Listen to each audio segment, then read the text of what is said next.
মানা করছি না একবার? কি হয়েছে? শব্দ করি নাই তো। তাহলে হামাও করতেছো কেন? এত তো গান গাইছি, শব্দ কই? কানে যা ঢুকে তাই শব্দ। তাহলে কি পিঁপড়া শব্দ? ওইটা নাকি কানে ঢুকে যায়? পিঁপড়া শব্দ না বাক্য তাতে আমার কিছু যায় আসে না। এই রুমে বসতে চাইলে একটাও গান টান গাইতে পারবা না। আচ্ছা আচ্ছা, বন্ধ করতেছি।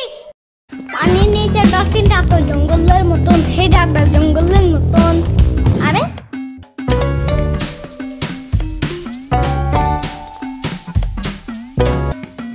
ভাই চালন এই চিরুনি আছাড় দেন আর সইরা মারে।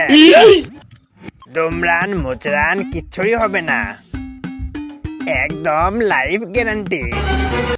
সবই ঠিক আছে, কিন্তু এটা দিয়ে চুল আঁচড়ান যাইব তো?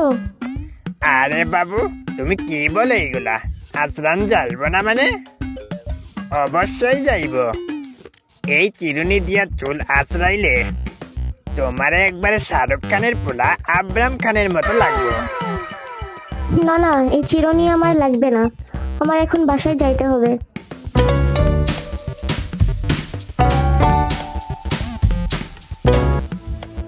এখন একটু সাম্বার বাসায় যাইতে হবে, জলদি। আরে না, লেট হয়ে যাবে। বেশি দেরি করলে সুন্দরবনে ট্রেন ছাইড়া দিবে, পরে আমরা সুন্দরবনে যাইতেই পারবো। কে বলে তোমার এমন আজগুবি কথা? আমি কি ওইখানে এখন বেড়াতে যাব নাকি? জাস্ট কয়টা ললিপপ নিয়ে আসতে পারবো। ওগুলো সাম্বার ও দেবে না। চলো তো তাড়াতাড়ি। দিতে হবে না, আমি লুকিয়ে নিয়ে আসবো। ছি, চুরি করা ভালো না। চুরি করবো না, জাস্ট তোকে না বইলা নিয়ে আস।